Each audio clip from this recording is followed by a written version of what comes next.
الحمد لله الذي أعلى منزلة المؤمنين بكريم خطابه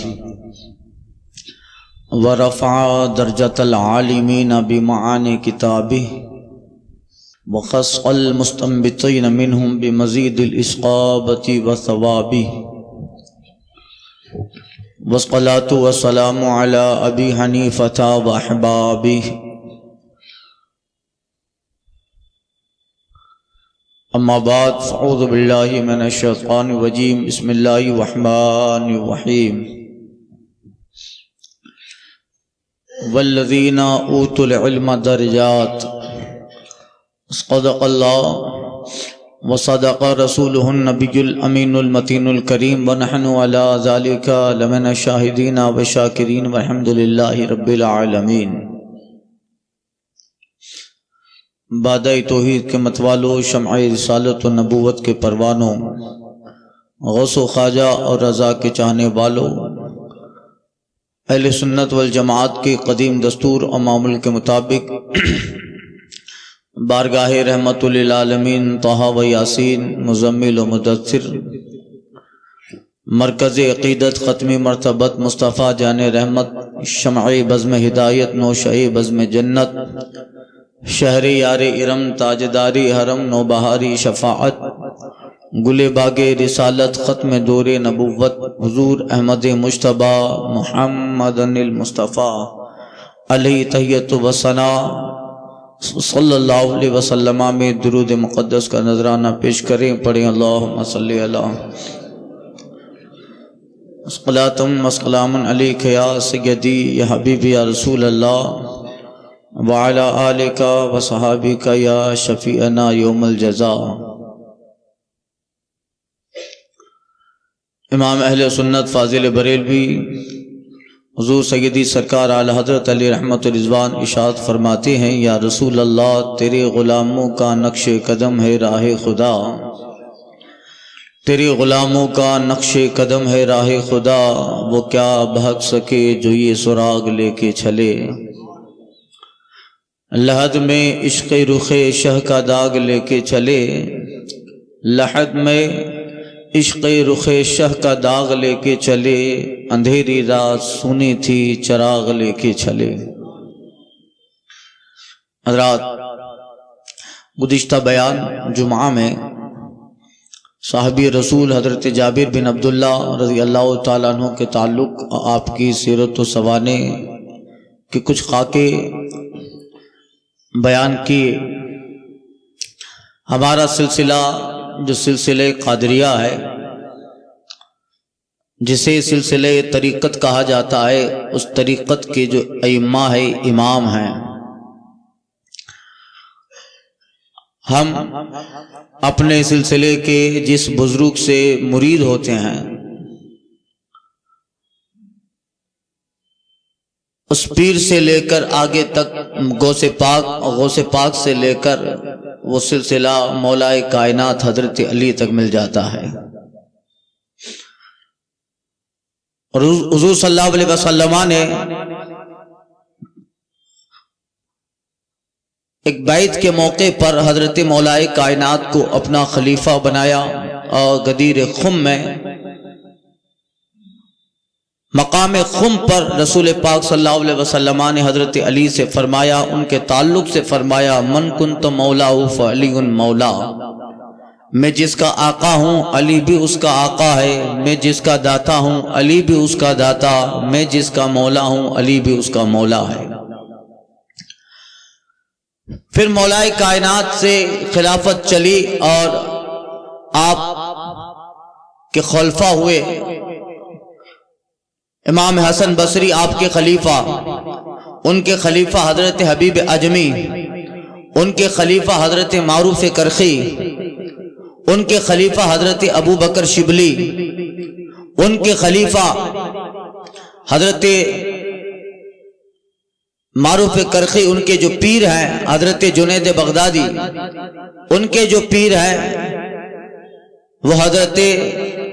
سری سختی رحمت اللہ تعالی علیہ، ان کے پیر آگے تک حضرت شیخ ابو الفرا طرطوسی اور شیخ قرشی یہاں تک کہ سرکار بغداد تک یہ ائمہ حضرات تھے جس کو ائمہ طریقت کہا جاتا ہے۔ غوث پاک رضی اللہ تعالیٰ عنہ کو جن سے خلافت حاصل ہوئی حضرت شیخ ابو سعید مخزومی رحمۃ اللہ تعالیٰ علیہ۔ پھر غوث پاک نے اپنے بعد جن کو خلافت عطا فرمائی آپ کے صاحبزادے حضرت تاج الاصفیاء عبد الرزاق رحمۃ اللہ تعالیٰ علیہ۔ اعلیٰ حضرت فرماتے ہیں احسن اللہ لہم رزقن سے دے رزق حسن بندے رزاق تاج الاصفیاء کے واسطے۔ پھر حضرت تاج الاصفیاء کے بعد ہم جن بزرگوں سے بیعت ہوتے ہیں وہ سلسلہ ان بزرگوں سے ہوتا ہوتا آگے مولا کائنات تک مل جاتا ہے۔ تو انشاءاللہ آنے والے بیانات میں ہر جمعہ کو ہمارے سلسلے کے ایک پیر کے تعلق سے میں بیان کروں گا تاکہ پتہ چلے ہم جن قادری سلسلے میں مرید ہیں ہمارے پیر سے لے کر غوث پاک کو آگے تک خلافتیں اور وہ بزرگ وہ صالحین کی حیثیت سے آئے۔ مولا کائنات یہ خلیفہ ہیں رسول اللہ صلی اللہ علیہ وسلم کے خلیفہ رسول ہیں اور مولا کائنات کو حضور کی خلافت ملی، خرقہ خلافت جسے کہہ لو، خلافت طریقت جسے کہہ لو، اور مولا کائنات نے اپنے دور میں خلافت حضرت امام حسن بصری رحمۃ اللہ تعالیٰ علیہ کو عطا فرمائی۔ امام حسن بصری یہ حضرت مولا کائنات کے پہلے خلیفہ ہیں اور سید التابعین جنہیں کہا جاتا ہے۔ انہوں نے بچپنے میں رسول پاک صلی اللہ علیہ وسلم کے گھر میں پرورش پائی اور امام حسن بصری رحمۃ اللہ تعالیٰ علیہ کی جو والدہ ہیں وہ حضرت ام سلمہ جو زوجہ رسول ہیں، ام المومنین ہے، حضرت ام سلمہ کی کنیز تھی حضرت حسن بصری کی والدہ، اور اس وجہ سے کافی صحبت رسول پاک صلی اللہ علیہ وسلم کے گھر میں اور ام المومنین حضرت ام سلمہ کی صحبت ان کی والدہ حسن بصری کی حسن بصری کو بھی ملی۔ یہ پاک گھرانے میں ان کی پرورش ہوئی۔ ظاہر بات ہے کہ اس ماحول کا اتنا زبردست پوزیٹیو اثر حضرت امام حسن بصری پہ پڑا کہ آپ کو انہی سے اکتساب علم و فیض ملا کہ آپ اپنے زمانے کے سید المحدثین بن گئے، علم اور فکر کے ایک بادشاہ کہلائے۔ اب اس کی وجہ کیا ہے؟ حضرت ام سلمہ رضی اللہ تعالی عنہ کے تعلق سے روایت فرماتی ہے کہ ایک دن حسن بصری رضی اللہ تعالی عنہ کی والدہ کسی کام سے گئی اور حضرت حسن بصری کا بچپنے کا زمانہ دودھ پیتے کا زمانہ ہے اور وہ ام سلمہ کے پاس تھے، رونے لگے حضرت حسن بصری، تو حضرت ام سلمہ رضی اللہ تعالی عنہ نے حضرت امام حسن بصری کو اٹھایا اور اپنا دودھ پلا ڈالا۔ آپ فرماتے ہیں کہ یہ اسی دودھ کا اثر ہے جو زوجہ مصطفیٰ ام المومنین ام سلمہ نے امام حسن بصری کو کئی مرتبہ اپنی آغوش میں لے کر دودھ پلایا، اس دودھ کا اثر ہے جو حضرت امام حسن بصری کے علم و فضل کی شکل میں، ان کے تقوی و طہارت کی شکل میں ظاہر ہوا کہ اپنے وقت کے اتنے زبردست محدث بنے، اپنے وقت کے اتنے زبردست صوفی بنے، اپنے وقت کے اتنے زبردست زاہد و عابد بنے کہ آپ کے زمانے میں آپ کے ہم پلہ نہ کوئی علم میں نظر آیا نہ کوئی زہد و تقوی میں نظر آیا۔ ام سلمہ رضی اللہ تعالی عنہ نے جنہیں دودھ پلایا، ظاہر بات ہے ایک وقتہ کا واقعہ ہے کہ سرکار صلی اللہ علیہ وسلم کے لیے کسی صحابی نے پانی کا برتن رکھا پینے کے لیے۔ حضرت حسن بصری رحمۃ اللہ تعالی علیہ کا بچپن کا زمانہ، آپ اس پانی کو اٹھاتے ہیں اور وہ کٹورا، وہ لوٹا، کاسا جس میں رسول پاک صلی اللہ علیہ وسلم کے لیے پانی رکھا گیا،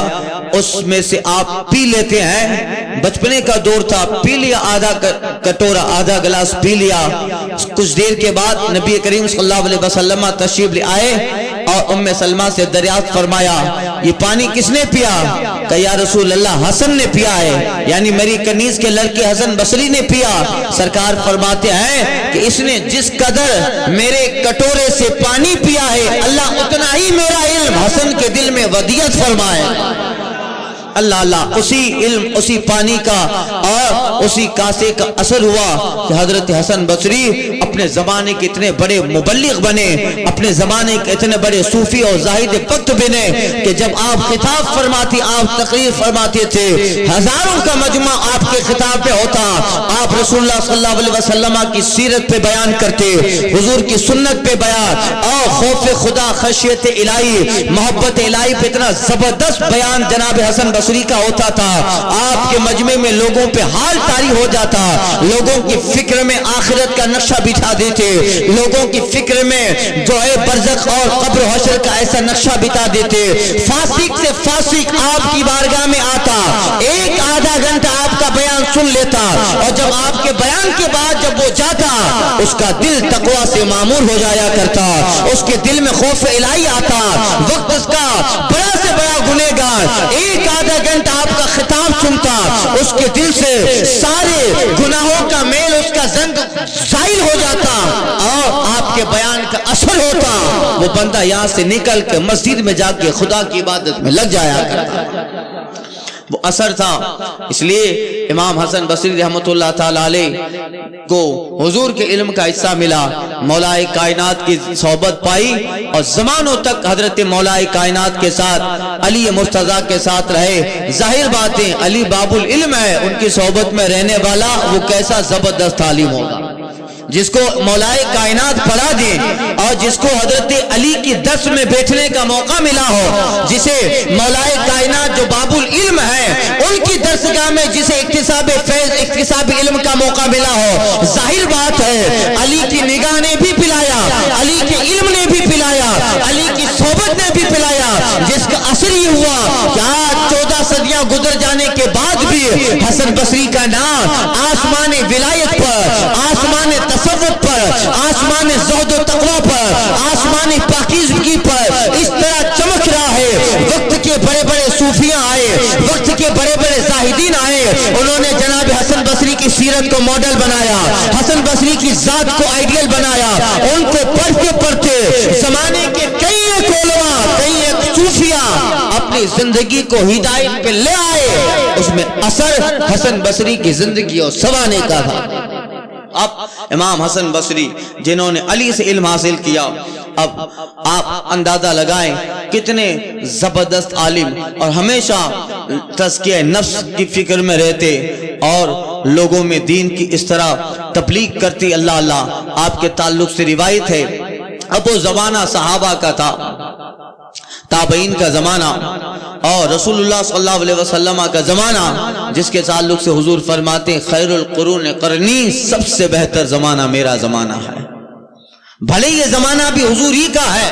قیامت تک زمانہ حضور کا ہے۔ اللہ فرماتا ہے والعصر، محبوب قسم ہے آپ کے زمانے کی، مگر وہ صحابہ کا دور، تابعین کا دور، اس دور میں حضرت حسن بصری نے آنکھیں کھولی تو وقت کے بڑے بڑے صحابہ سے ملاقات کی۔ تقریباً روایت میں آیا ہے کہ 300 سے زیادہ صحابہ سے حسن بصری رحمت اللہ تعالی علیہ نے ملاقات فرمائی، اور 70 سے زیادہ ایسے سرکار کے صحابہ ہیں جن سے حسن بصری نے علم حاصل کیا، علم حدیث پڑھا، علم قرآن پڑھا۔ ظاہر بات ہے اتنے سارے صحابہ سے ملاقات کرنا اور 70 سے زیادہ یعنی 37 سے زیادہ صحابہ سے جنہوں نے ملاقات کی ہو، اور سب سے بڑا موقع یہ ملا کہ جنہوں نے بہت زیادہ وقت مولا کائنات کی صحبت و درس اور ان کی کلاس میں گزارا ہو، اس کا نتیجہ یہ نکلا کہ حسن بصری زمانے میں ایک ایسے عالم کی شکل میں ابھرے ہیں، ایک ایسے صوفی کی شکل میں ابھرے ہیں کہ جب آپ کے آخری دور ہے اس وقت نہ آپ کے ہم پلہ کوئی عالم ہے، آپ کے ہم پلہ نہ کوئی صوفی ہے، آپ کے ہم پلہ نہ کوئی زاہد ہے۔ حضور کی صحبت، مولا کائنات کی صحبت کا اثر یہ ملا کہ علم میں بھی ممتاز حسن بصری ہوئے، زہد و تقوی میں بھی ممتاز حسن بصری ہوئے۔ یہ وہ زمانہ تھا جب حضرت امام حسن بصری کا آخری دور تھا، اس وقت حضرت رابعہ بصری کی جوانی کا دور تھا۔ حضرت رابعہ بصریہ کون نہیں جانتا؟ ایک ایسی خاتون ہے اسلام میں، ایک ایسی عورت ہے کہ صدیوں تک، قیامت تک جن کی زندگی آنے والی امت، خواتین مصطفیٰ، خواتین امت کے لیے جن رابعہ کی سیرت ماڈل و آئیڈیل بنتی رہے گی کہ دیکھو اللہ کی بندیوں میں ایک بندی رابعہ ایسی بھی گزری ہیں کہ جن کے تقوی و طہارت کا حال یہ تھا کہ حسن بصری بھی جب رابعہ کے مکان کے پاس سے گزرتے تھے تو اپنی گردن کو جھکا لیا کرتے تھے۔ وہ عورتیں یاد کریں جنہیں کچھ وقت اور تھوڑے سے کام کی بنیاد پر جن کی نمازیں قضا ہو جائیں، جن کا روزہ چھوٹ جائے، جنہیں اپنے کام کے اندر فرصت نہ ملنے کے بہانے سے ان کے فرائض و واجبات ترک ہو جائیں، وہ یاد کریں کہ ایک بندی ایسی بھی اللہ کی گزری ہے جن کے پاس بھی گھریلو ذمہ داریاں ہیں، جن کے پاس بھی بہت سارے خانگی امور ہیں، جن کے پاس بھی بہت ساری گھر کی ذمہ داریاں ہیں، مگر رابعہ نے اپنے رب کی بارگاہ میں سجدہ کر کے اللہ کو ایسا راضی کیا کہ قیامت تک عورتوں کا باپ پڑا جاتا رہے گا، قیامت تک عورتوں امت مصطفیٰ کی خواتین کی سیرتیں، ان میں ہونے والی سیدہ، ان میں ہونے والی اولیاء، ان میں ہونے والی اللہ کی نیک بندیوں کا خاکہ سیرت و سنت بیان ہوتی رہے گی، ان سب میں قیامت تک امت کے لیے جناب رابعہ کی زندگی آئیڈیل ماڈل بنتی رہے گی۔ اس قدر عبادت کی زندگی میں حضرت رابعہ بصری نے کبھی عصر کی سنت غیر موقعہ ترک نہ کی ہو، اور وہ رابعہ بصری ہے جنہوں نے پورا قرآن یاد کیا ہو، وہ رابعہ بصری ہیں جنہوں نے 15 سال تک قرآن کی آیت کے علاوہ زبان سے کوئی لفظ نکالا ہی نہ ہو۔ 15 سال تک جس نے قرآن کی آیت کے علاوہ کوئی لفظ نہ نکالا ہو۔ کوئی آدمی اگر کہتا تھا کہ کہاں جا رہی ہو، ایک دن حضرت رابعہ بصریہ رحمت اللہ تعالی علیہ حج کے لیے جا رہی ہیں، راستے میں ایک صوفی ملے، رابعہ ہے، ہاں کہاں جا رہی ہے؟ جب یہ پوچھا تو حضرت رابعہ قرآن مجید کی آیت سے جواب عطا فرماتی ہیں، اور اللہ نے سورہ بقرہ میں جو فرمایا اپنے اول بیت وضع للناس الذی ببکۃ مبارکا وہدی للعالمین، یعنی پوچھنے والا پوچھتا ہے رابعہ کہاں جا رہی ہو؟ حضرت رابعہ کہتی ہے اللہ کا وہ پھیلا گھر جس کو عالمین کے لیے ہدایت کا مرکز بنایا گیا۔ سامنے والا سمجھ جاتا ہے حضرت رابعہ بیت اللہ جا رہی ہیں۔ اس طرح 15 سال تک حضرت رابعہ بصریہ قرآن کے علاوہ کوئی لفظ زبان سے نہ نکالیں، اور جن سے اگر کوئی سوال پوچھا بھی جاتا تو جواب قرآن کی آیت سے دیتی، جواب کا جواب بھی ہو جاتا اور قرآن کی آیت تلاوت بھی فرما دیتی۔ تو ان کی زندگی ایک درس ہے، جنہوں نے زندگی بھر کبھی عصر کی سنت غیر موقعہ تو نہ ترک کی، مگر زندگی میں انہوں نے کبھی نماز تہجد نہ ترک کی ہو، اول سے آخر تک۔ اس طرح کہ جب حضرت رابعہ بصریہ کا آخری وقت آیا، آپ کی کنیز سے آپ فرماتی ہیں کہ مجھے جب دفنا دو تو مجھے نئے کفن میں مت دفنانا، نیا کپڑا تم لوگوں کو زیادہ ضرورت ہے اس کی، مجھے اس کی ضرورت نہیں ہے۔ آپ فرماتی ہیں کہ جس چادر میں میں نے زندگی گزار ڈالی، اور یہ دوپٹہ میرا جس کو پہن کر میں اللہ کی عبادت کرتی رہے، اور اسی دوپٹے کو میں نے کبھی مصلی بنایا، کبھی سینے کی چادر بنایا، اسی دوپٹے کو پہن کر اور کر میں خدا کی بندگی عبادت کرتی رہے، مجھے نئے کپڑے کے کفن میں مت کفنایا جائے، مجھے نیا بازار سے کپڑا خرید کر اس کا کفن نہ بنایا جائے، میری یہی چادر ہے، موت کے بعد اسی چادر کو کفنایا جائے، اسی چادر میں کفنایا جائے، اسی چادر کو کفن بنایا جائے۔ آپ کا وصال ہو گیا اور آپ کی نماز جنازہ پڑھی گئی، آپ کو قبر کے حوالے کیا گیا۔ کچھ مہینوں کے بعد آپ کی کنیز آپ کو خواب میں دیکھتی ہیں، اللہ اللہ جنتی جوڑا ہے اور آپ جنت میں ٹہل رہی ہیں۔ اللہ اللہ، آپ کی کنیز کہتی ہے اے رابعہ تمہاری وہ چادر پرانی، تمہارا دوپٹہ وہ پرانا جس میں تمہیں کفنایا گیا تھا، وہ کیا ہوا؟ یہاں تو تم کو جنتی جوڑا اور جنتی لباس پہنایا گیا ہے۔ حضرت رابعہ کہتی ہے کہ سوال و جواب کرنے کے بعد، سوال کرنے اور میرے جواب دینے کے بعد اللہ کی طرف سے ایک فرشتہ آتا ہے، وہ کہتا ہے مجھے، اے رابعہ اللہ تعالیٰ نے تیرے لیے جنت کا جوڑا بھیجا ہے اور رب نے کہا ہے یہ جنت کا جوڑا تو لے لے، اور یہ چادر جس کو پہن کر تم نے زندگی بھر اللہ کی عبادت کی، مولا کی بندگی کی ہے، اللہ تعالیٰ اس چادر کو طلب کرتا ہے، یہ جنت کے جوڑے کے عوض میں اس چادر کو ہمیں عطا کیا جائے، ہمیں دیا جائے۔ میں نے فرشتے سے کہا اے فرشتوں، اس بری عورت کی چادر کا کیا کرو گے؟ اس بڑھیا کے دوپٹے کا کیا کرو گے؟ فرشتہ کہتا ہے رب نے ارشاد فرمایا ہے اے رابعہ تیرے اس دوپٹے میں برکتیں زیادہ ہے، تیرے اس روبتے میں رحمتیں زیادہ ہے، تو نے زندگی کا ایک ایک لمحہ اس دوپٹے کے ساتھ گزار ڈالا، اس کو مسلح بھی بنایا، اس کو سینے کی چادر بھی بنایا، اس کو دوپٹہ بھی بنایا، ہمیشہ عبادت و ریاضت میں یہ دوپٹہ تمہارے ساتھ رہا ہے، اس میں برکتیں لگی ہے، اس میں رحمتیں لگی ہے، اس میں کرم لگا ہے، رب کا ارشاد ہے جنتی جوڑا لے لو اور یہ دوپٹہ عطا کر دو، تاکہ قیامت کے دن مصطفیٰ کے گنہگار امتی جب میدان حشر میں چلیں گے، اے رابعہ ان سارے گنہگاروں پر اللہ تیری چادر سے سایہ کرنے والا ہے، ان سارے گنہگاروں پر یعنی حشر میں تیری چادر سے گنہگاران امت پر سایہ کیا جائے گا۔ اللہ اللہ، یہ وہ رابعہ ہیں کہ جن کا تقوی زمین والوں کو بھی کام آ رہا ہے اور حشر میں جن کی عبادت اہل محشر کو بھی کام آئے گا۔ حضرت رابعہ تو امت میں ایسی عورتیں گزری ہیں کہ جن کی زندگی قیامت تک ماڈل بنتی رہے گی اور لوگ انہیں پڑھ کر ہدایت کا راستہ اختیار کرتے رہیں گے۔ یہ حضرت رابعہ، جب حضرت امام حسن بصری رحمۃ اللہ تعالی علیہ آپ واز فرماتے تو آپ فرماتے تھے کہ میں اسی وقت تقریر کروں گا جب میری تقریر میں رابعہ بصری ہو۔ آپ خطاب فرماتے، ہزاروں کا مجمع اور آپ کا جہاں اسٹیج لگتا اس کے پیچھے حضرت رابعہ بصریہ بیٹھی رہتی، یا حضرت رابعہ کے مکان کے پاس بیان ہوتا، اللہ اللہ حضرت امام حسن بصری بیان کرتے کرتے جوش میں آتے اور وہ حال ہوتا تھا، آپ کے خطاب میں ویسی گرماہٹ ہوتی، آپ کی تقریر میں اس قدر سود و گداز ہوتا تھا، لوگوں میں حال آ جایا کرتا، لوگ وجد میں آ جایا کرتے، لوگ پوچھتے حسن بصری آپ نے آج اتنی گرماہٹ والی تقریر کی، لوگ بے خود ہو جاتے ہیں، اور جو ایک مرتبہ آ گیا اس کے دل تقوی اور طہارت سے مملو بھر جایا کرتا۔ آپ فرماتے تھے حسن کا کمال نہیں ہے، میرے خطاب میں رابعہ بصریہ رہتی ہیں تو اللہ حسن کی خطاب میں چاشنی اور لذت عطا کر دیتا ہے۔ تو یہ جو ہے حضرت رابعہ بصریہ رحمۃ اللہ تعالی علیہ۔ اب حسن بصری آپ مولا کائنات کے خلیفہ ہیں، اللہ تعالیٰ نے ہمارے سلسلے کے جو ائمہ ہے، طریقت کے امام ہیں، ان میں مولا کائنات کے بعد امام حسن بصری ہے، غوث پاک سے لے کر سلسلہ حسن بصری تک پہنچ جاتا ہے۔ اب یہ کتر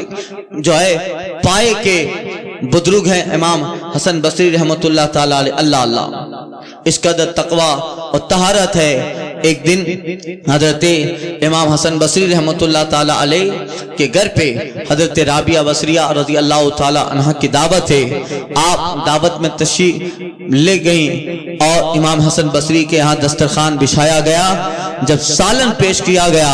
حضرت رابعہ بصریہ فرماتی ہیں حسن سے کہو یہ سالن چیک کر لے، یہ سالن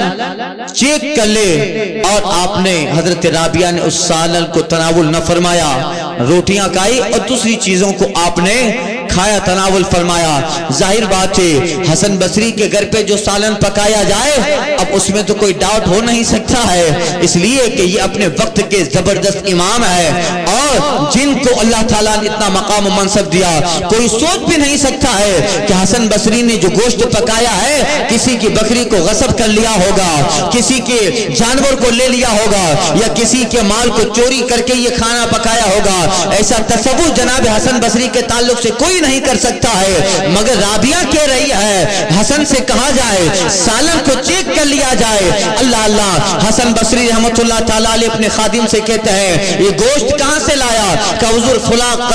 قصاب کے یہاں سے لایا۔ اس قصاب کے پاس حسن بصری جاتے ہیں، بتا جس بکری کو تو نے ذبح کیا تھا وہ بکری تو نے کہاں سے خریدی؟ کہ حضور میں تو حلال کمائی کرتا ہوں اور فلاں جگہ سے میں نے خریدی، آپ کو بیچی اور وہی مٹن بیچا اور اس کا کچھ حصہ آپ کے خادم کو فروخت کیا جس سے اس قصاب نے بکری خریدی تھی۔ اس کے پاس حسن بصری گئے، وہ بھی پیور و شیور تھا۔ اس نے جس سے خریدی اس کے پاس حسن بصری گئے، وہ بھی پیور و شیور تھا۔ یہاں تک کہ جاتے جاتے 7ویں نمبر پر جو بکری کا اصلی مالک تھا اس سے حضرت حسن بصری ملاقات کرتے ہیں، بتائیے بچہ کیسا تھا؟ یہ بکری کا بچہ کس حیثیت کا تھا؟ وہ آدمی بھی اپنے وقت کا متقی و پرہیزگار تھا، اپنے وقت کا بہت بڑا زاہد تھا کہ حضور میں چرواہا ضرور ہوں مگر اللہ کے فرض کو ادا کر رہا ہوں، میں چرواہا ضرور ہوں مگر خدا کے فرض سے غافل نہیں ہوں، ہمیشہ مجھے اللہ کی حرام کردہ چیزیں سامنے ہے، اللہ کی حلال کردہ میری چیزیں سامنے ہے۔ میں نے اس بکری کو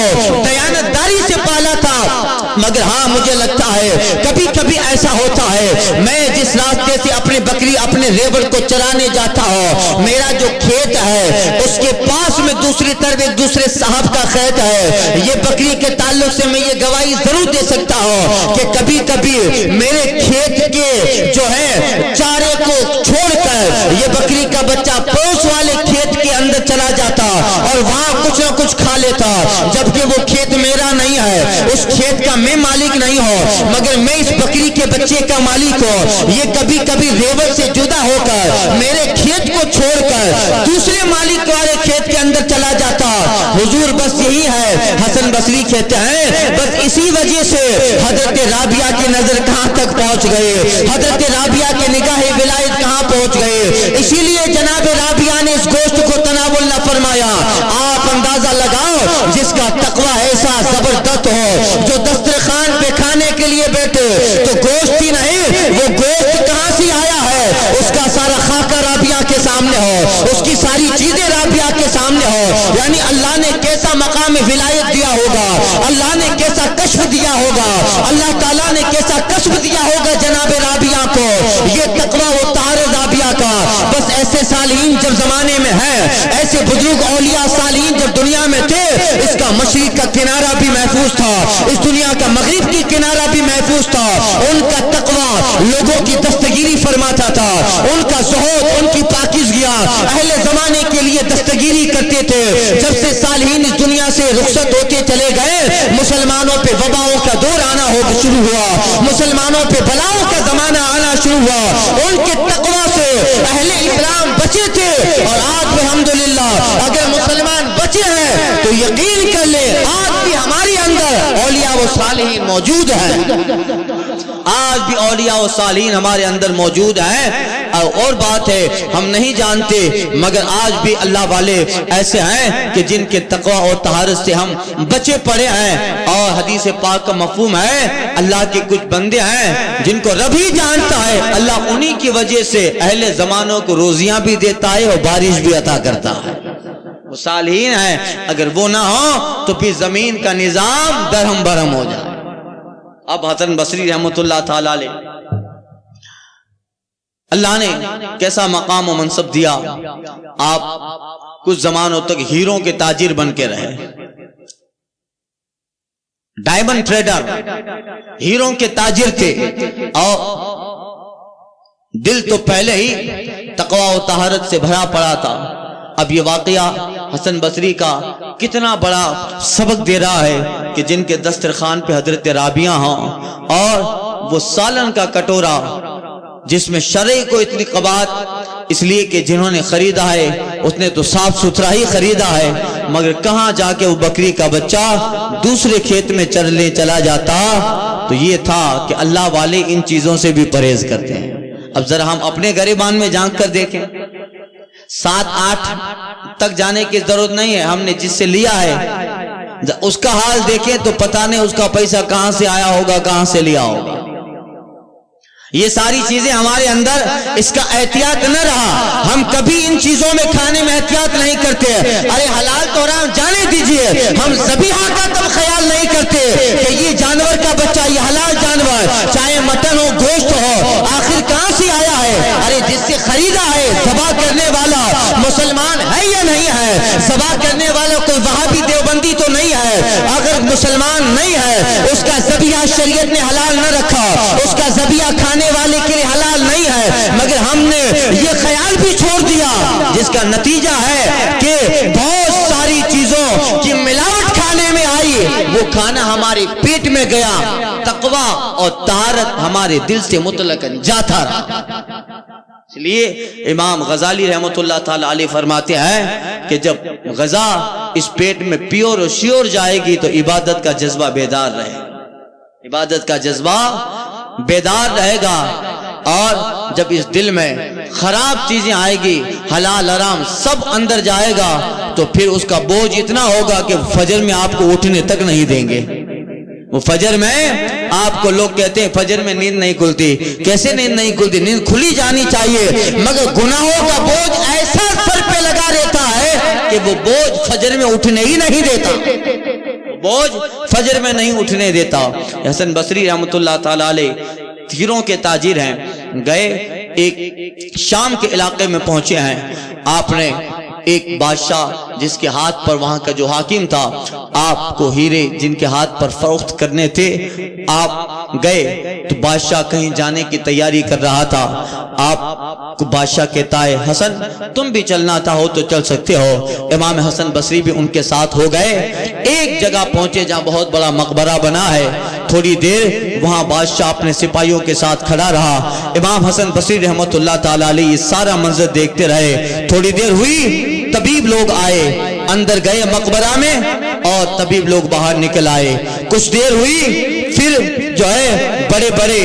خوبصورت کنیزیں آئی، اندر گئی، کنیزیں واپس نکل آئی. کچھ دیر ہوئی، سپاہیوں کی جماعت گئی، اندر گئی، تھوڑی دیر ٹھہری، چلی آئی. اس طرح آتے رہے جاتے رہے. آخر میں بادشاہ گیا، حسن بصری بھی ان کے ساتھ ہیں. دیکھا تو ایک قبر بنی ہے. پوچھا کس کی قبر ہے؟ کہ یہ بادشاہ کے شہزادے کی قبر ہے اور آج اس کی برسی ہے. ہر سال اس دن جب بادشاہ کا شہزادہ انتقال کیا تھا، بادشاہ اپنے مملکت کے بڑے بڑے لوگوں کی فوجوں، بڑے بڑے لوگوں کے مجمع کو جمع کر کے یہاں بیچتا ہے. آخر بیچنے کی وجہ کیا ہے؟ وہ لوگ حکیموں کی جماعت پہلے اس مقبرے میں جاتی ہے اور حکیموں کی جماعت بادشاہ کے شہزادے کی قبر کے سامنے کھڑے رہ کر کہتی ہے اے بیٹا، اے شہزادہ، اے بادشاہ کا بیٹا، اگر ہماری حکمت تیری موت کو ٹال سکتی تو ہم دنیا کے بڑے بڑے حکیم ہیں، ہم اس حکمت سے موت کو ٹال دیتے، مگر تجھے اس رب نے موت دی ہے جس کے سامنے ساری حکمتیں فیل ہو جاتی ہیں. وہ نکل آتے. تھوڑی دیر کے بعد کنیزیں آتی. کنیزیں کہتی اے شہزادہ، اگر ہمارے حسن و جمال سے تیری موت واپس آ سکتی، تیری زندگی واپس آ سکتی، اگر ہمارا حسن و جمال اور ہمارے انداز، ہماری نزاکت تجھے موت سے بچا سکتی تو ہم دنیا کی حسین شہزادیاں ہیں، ہم تجھے بچا لیتے، مگر تجھے اس رب نے موت دی ہے جس کے سامنے کسی بھی حسن و جمال کی طاقت فیل ہے. وہ نکل آتی. تھوڑی دیر کے بعد بادشاہ کے جو ملک کے بڑے بڑے سپاہی ہوتے وہ تلواریں کھلی لے کر جاتے اور ان کا جنرل کہتا اے شہزادہ،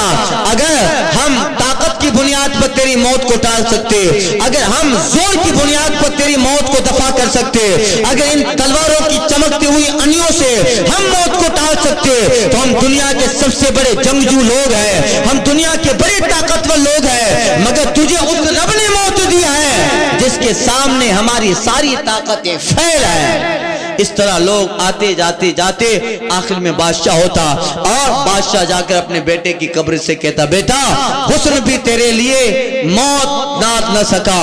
طاقت بھی تیری موت موت کو ٹال نہ سکی، حکیموں کی حکمت بھی تیری موت کو ٹال نہ سکی، داناؤں کی دانائیاں اور عقل مندوں کی عقل بھی تیری موت کو ٹال نہ سکی، اور میں اتنی بڑی سلطنت کا بادشاہ اگر مجھ سے کچھ ہوتا تو بھی تیری موت کو ٹال دیتا،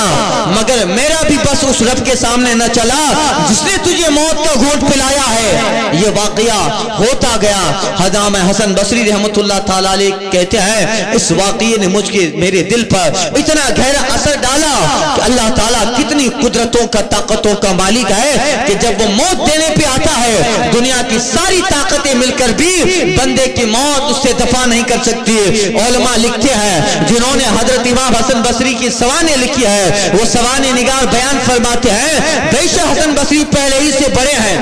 زہد و تقویٰ کے اعلیٰ منزل پہ فائز ہیں، مگر آپ کے تعلق سے لکھا گیا کہ شام میں ہونے والی یہ واقعے نے امام حسن بصری کے دل پہ اتنا گہرا اثر ڈالا، ان کے دل پر اتنی چوٹ ڈالی۔ آپ فرماتے ہیں آپ کے تعلق سے اس واقعے کے بعد زندگی بھر امام حسن بصری کو کبھی ہنستے ہوئے نہیں دیکھا گیا، کبھی ہنستے ہوئے نہیں دیکھا گیا۔ یعنی یہ امام حسن بصری جنہوں نے اس قدر زہد و تقویٰ لیا، اللہ کی عبادت میں لگے اور امت کو اس قدر خزانہ سے سرشار فرمایا، آپ کی تقریریں آپ کے خطاب اس قدر ہوا کرتے تھے اللہ اللہ۔ ایک دن آپ خطاب کر رہے تھے اور اس زمانے میں ایک بڑی فاحشہ عورت جو پورے علاقے میں مشہور تھی، طوائف مشہور تھی، اللہ اللہ۔ روایت ہے امام حسن بصری خطاب کر رہے ہیں، تقریر کر رہے ہیں، تقریر کرتے کرتے لوگوں کو بتا رہے ہیں کہ اے لوگوں خدا کی رحمت بہت بڑی ہے، خدا کی رحمت بہت بڑی ہے، اس کی رحمت سے نا امید مت ہو، اس کی رحمت سے مایوس مت ہو۔ اللہ تعالیٰ جو ہے کرم کرتا ہے اور وہ حکمتوں کا اور جو ہے خزانوں کا مالک ہے، اللہ تعالیٰ حکیم مطلق ہے، اس کی جو ہے رحمت سے مومن مایوس نہیں ہوتا۔ وہ رب اتنی طاقت والا ہے، آپ ہزاروں اندھیرے میں گھر جائیں مگر رب کی ذات پہ یقین کیجئے۔ علماء کہتا ہے کہ جناب یوسف علیہ السلام کو پتا تھا کہ 7 دروازے ہیں، اس 7 میں تالا لگا ہے۔ جب جناب زلیخا نے لبھایا تھا اور ان سے پیچھا چھڑا کے جناب یوسف بھاگے پیچھے کی طرف دروازے کی طرف، 7 دروازوں میں تالا ہے، جناب یوسف کو معلوم ہے مگر پھر بھی گئے۔ یوسف کو یقین تھا کہ دروازہ لگانے والا مخلوق ہے اور کھولنے والا خالق ہے۔ جیسے ہی پہنچا ہے دروازہ خود بخود کھلتا گیا، تالے ٹوٹتے گئے۔ علماء کہتا ہے یقین کرے یوسف کا رب بھی وہی ہے، ہمارا رب بھی وہی ہے جو یوسف کے لیے اس کے یقین کی بنیاد پر بند تالے کھول سکتا ہے، آج مسلمانوں کے لیے بھی اللہ بند تالے کھولے گا۔ بس یقین جناب یوسف جیسا رکھ لیجئے، یہ لال پنگا بنگا جو 2-4 آئے ہیں اس کے ہونے سے کچھ نہیں ہوتا ہے، یہ لال بلے کے آنے سے کچھ نہیں ہوتا ہے۔ مسلمان اللہ کی رحمت سے نا امید نہ ہو، مایوس نہ ہو۔ اللہ تعالیٰ اندھیروں میں روشنیاں جلاتا ہے، اللہ تعالیٰ آندھیوں میں چراغ جلاتا ہے۔ یقین مضبوط کر لے مسلمان، خدا کی ذات پہ اعتماد کر لے۔ علماء فرماتا ہے کہ جب اعتماد کی رسیاں بندہ مومن مضبوط کر لیتا ہے تو پھر اس کی رحمتوں کے پتنگ آسمان کو چھو لیا کرتے ہیں۔ یقین کی دوڑی کو مضبوط کر لیں آپ، اور رونے نہ لگیں۔ اب کیا ہوگا؟ کچھ نہیں ہونے والا ہے۔ ایسے ہزاروں لوگ آئے چلے گئے، تاریخ اور اتہاس میں ان کا نام تک نہیں ہے، آج ہیں 10-15 سال کے بعد مر جائیں گے۔ مسلمان تو قیامت تک جینے والی قوم ہے، مسلمان قیامت تک جینے والی قوم ہے، لہذا 2-4 رنگا بلا سے فکر کرنے کی ضرورت نہیں ہے۔ اللہ تعالیٰ مسلمانوں کا والی ہے۔ سورہ بقرہ آیت نمبر 57 میں 257 میں اللہ فرماتا ہے اللہ ولی الذین آمنوا یخرجہم من الظلمات الی النور، اللہ مسلمانوں کا والی اور مددگار ہے، وہ انہیں اندھیریوں سے اجالے کی طرف نکالتا ہے۔ علماء فرماتے من الظلمات الی النور، اندھیریوں سے اجالے کی طرف نکالنے کا مطلب کیا؟ علماء بیان فرماتے ہیں اللہ مسلمانوں کو جہالت کے اندھیروں سے نکال کر علم کی اجالے کی طرف لے آتا ہے۔ اللہ مسلمانوں کو غربت کے اندھیریوں سے نکال کر دولت و رحمت کے اجالے کی طرف لے آتا ہے۔ اللہ تعالیٰ مسلمانوں کو گمراہیوں کے اندھیروں سے نکال کر ہدایت کی جو اجالے میں لے آتا ہے۔ اللہ تعالیٰ مسلمانوں کو ملک کی اندھیروں یقین مضبوط کر لے. آخری بات عرض کر رہا ہوں، حسن بصری رحمۃ اللہ تعالیٰ علیہ خطاب کر رہے تھے، اے لوگوں اللہ کی رحمت بڑی ہے، کتنا بڑا گناہ ہو اللہ تعالیٰ کی رحمت سے بڑا نہیں ہے. اور کہتے کہتے وہاں آپ جو ہے بیان کر ہی رہے تھے کہ اسی وقت وہ طوائف جس کا نام قلاشہ تھا، قلاشہ گزرتی ہے اور حسن بصری کا خطاب ہے، وہ گزرتی ہے، حسن بصری کی نظر اس پہ نہ تھی، مگر حسن بصری کہہ رہے ہیں تمہارا گناہ ہمارے علاقے کی وہ طوائف قلاشہ سے زیادہ ہی کیوں نہ ہو، اللہ کی رحمت سے زیادہ نہیں ہے. قلاشہ نے جب سنا، وہ عرب کی وہ طوائف نے سنا،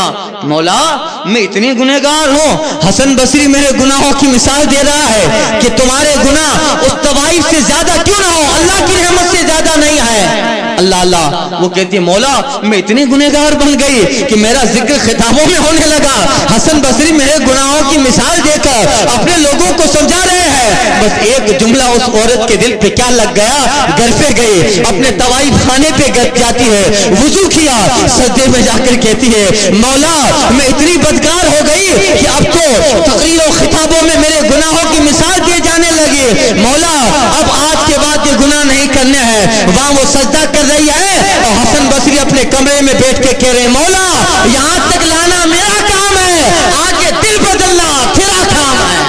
اللہ اللہ، اتنا کہنا تھا. اس طوائف نے جب سر اٹھایا ہے اللہ نے مقام ولایت اسے عطا فرما دیا، اور اللہ نے اسے وہ ولایت عطا فرمائی. علماء کہتے ہیں اس نے سارے گناہوں سے توبہ کی اور عبادت میں لگ گئی، ریاضت میں لگ گئی. علماء کہتے ہیں اللہ نے اس کے وطن سے سنتے اولیاء کرام کو پیدا فرمایا. اللہ اللہ، یعنی خطاب میں وہ اثر ہونا چاہیے، تقریروں میں وہ اثر ہونا چاہیے. ایک جملہ حسن بصری کا کتنا رنگ لاتا ہے، مگر وہ آج ہمارے اندر نہ رہے. اقبال کہتا ہے وائز قوم کی پختہ خیالی نہ رہے، وائز قوم کی پختہ خیالی نہ رہی، طبع شیری طبع شی برق طبعی شیری مقالی نہ رہی، رہ گئی رسمی ازا روح بلالی نہ رہی، رہ گئی رسمی ازا روح بلالی نہ رہی، فلسفہ رہ گیا نصیحت غزالی نہ رہی. اس لیے مسجد مرثیہ خواہیں کہ نمازی نہ رہے، یعنی وہ صاحب اوصاف حجازی نہ رہے. ایک جملہ حسن بصری کا کتنا زبردست کام کر گیا. اپنے وقت کی طوائف ہیں مگر اللہ مقام ولایت پہ سرفراز کر دیتا ہے. طوفان نوح لانے سے چشم فائدہ، دو بوند کافی ہے اگر اثر کرے. خدا والے دل کی بستیاں آباد کرتے ہیں، اسیر ظلم کو ہر قید سے آزاد کرتے ہیں. چلا آتا ہے بیت اللہ خود ان کی زیارت کو.